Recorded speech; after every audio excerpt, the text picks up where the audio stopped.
मरने के बाद स्वर्ग के द्वार पर 4 व्यक्ति खड़े थे। इन चारों व्यक्तियों में पहला राजा था और दूसरा एक बिजनेसमैन था और तीसरा आदमी जो था वो एक पंडित था और चौथा एक आम आदमी मजदूर था।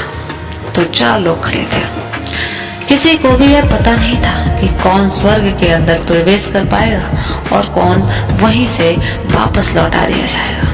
सब स्वर्ग का दरवाजा खुलने की राह देख रहे थे और आपस में बातें कर रहे थे। जैसे कि राजा को मरने से पहले से ही आदत थी, उसने अपनी बात सबसे पहले बताई। राजा ने कहा, मैं बहुत प्रख्यात राजा हूँ, मैंने धरती पर अपना बहुत नाम कमाया है, इसलिए पूरी संभावना है कि मैं ही स्वर्ग में जाऊंगा। फिर व्यापारी ने अपनी बात सामने रखी और बोला, मैंने धरती पर खूब धन कमाया और उस धन से मैंने सैकड़ों लोगों की मदद की, इसलिए मैं ही स्वर्ग का तो हकदार हूँ। अब बारी थी पंडित जी की।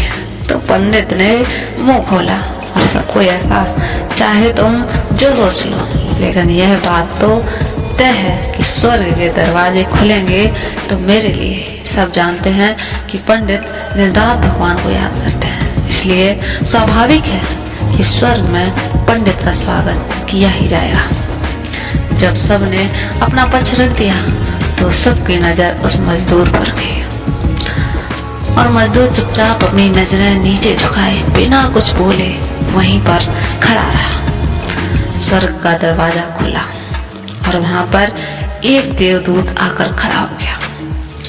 देवदूत के हाथों में एक पुस्तक थी जिसमें इन सभी के कर्मों के बारे में लिखा हुआ था। देवदूत ने सबसे पहले राजा को अपने पास बुलाया और उसको पूछा, तुम बताओ तुम अपने जीवन में क्या क्या अच्छे कर्म किए हैं, मैं उन्हें इस पुस्तक में देखकर फैसला करूंगा कि तुम्हें अंदर आने देना है या नहीं। राजा ने कहा, मेरा राज्य जितना बड़ा था उतना ही समृद्ध भी था। मेरे राज्य के सभी लोग खुशहाल थे, सभी बड़े आनंद से रहते थे। मैंने उन्हें कभी भी किसी भी चीज की कमी नहीं होने दी। यही मेरे अच्छे कर्म हैं। देवदूत ने अपनी पुस्तक में देखा और देखने के बाद राजा से कहा, तुम सच बोलते हो, तुमने अपने राज्य की प्रजा को बहुत सुखी रखा था, लेकिन तुमने अपने राज्य की सीमा बढ़ाने के लिए जितने युद्ध किए थे, उन युद्ध की वजह से हजारों सैनिकों ने अपनी जान गंवा दी थी। उन हजारों सैनिकों के परिवार के दुख का कारण तुम बने थे, इसलिए तुम स्वर्ग में नहीं आ सकते। अब बारी थी व्यापारी की। व्यापारी से जब देवदूत ने पूछा कि तुम्हारे अच्छे कर्म क्या है, तब व्यापारी ने उससे कहा, मैंने सैकड़ों लोगों को खाना खिलाया है, कई आश्रमों में दान किया है, कई निराश्रित लोगों के लिए घर बना कर दिया है, यह मेरे अच्छे कर्म है।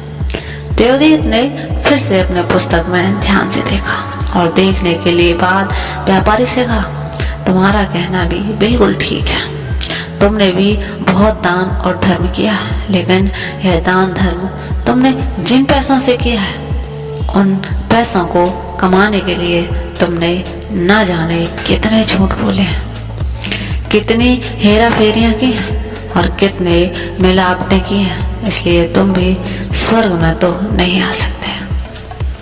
जब पंडित से वही सवाल किया गया तो पंडित ने भी बड़े आत्मविश्वास के साथ कहा, मैंने अनगिनत लोगों को ज्ञान दिया है, हजारों याग और हजारों पूजाएं की हैं और दिन रात भगवान का जाप किया है, इससे अच्छे कर्म और क्या ही हो सकते हैं। देवदूत ने अपनी पुस्तक के अंदर झांक कर देखा और पंडित से कहा, आपने जितना भी लोगों को ज्ञान दिया है उन बातों पर खुद कभी अमल नहीं किया। आपने यज्ञ, पूजा और भगवान का नाम निस्वार्थ भाव से कभी नहीं लिया, इसलिए आपको भी स्वर्ग में आना का प्रतिबंध है। मजदूर यह सब देखकर हैरान था। वह अब जब जिन्हें महान समझता आ रहा था उनकी व्याख्या स्वर्ग के दरवाजे पर आकर बदल गई थी। धरती पर जिन कामों को अच्छा समझा जाता है उनका यहाँ पर कोई मूल्य नहीं था। यमदूत ने जब इस मजदूर को अपने पास बुलाया उससे पहले कि वह उससे के अच्छे कर्मों के बारे में पूछता, मजदूर बोला, प्रभु मैं जानता हूँ कि मैं भी स्वर्ग में आने के लायक नहीं हूँ, लेकिन मैं फिर भी एक बार बाहर से ही स्वर्ग को झांक कर देखना चाहता हूँ। बस इससे ज्यादा मेरा कोई इच्छा ही नहीं है, क्योंकि ऐसी इच्छा पालने के लिए मैंने कभी जीवन में कुछ भी नहीं किया। मैं पूरा दिन मेहनत करता था और जो भी मैं पैसा कमाता था उन्हें अपने परिवार के पालन पोषण में खर्च कर दिया करता था, इसलिए दान धर्म के लिए कुछ बचता ही नहीं था। लोगों की भला में क्या सेवा करता, क्योंकि काम के बाद जो थोड़ा सा समय मिलता था अपने ही बूढ़े माँ बाप की सेवा में बिता देता था। और यह सब करने के बाद मैं कभी कभी मंदिर भी चला जाता था और भगवान से जैसा भी मुझे दिया है उस जीवन के लिए धन्यवाद कहता था। देवदूत ने अपनी पुस्तक में बड़े ध्यान से देखा और थोड़ी देर देखते ही रहा। फिर उसने मजदूर से पूछा कि तुम याद करके बताओ, तुमने कभी तो कोई अच्छा काम किया होगा।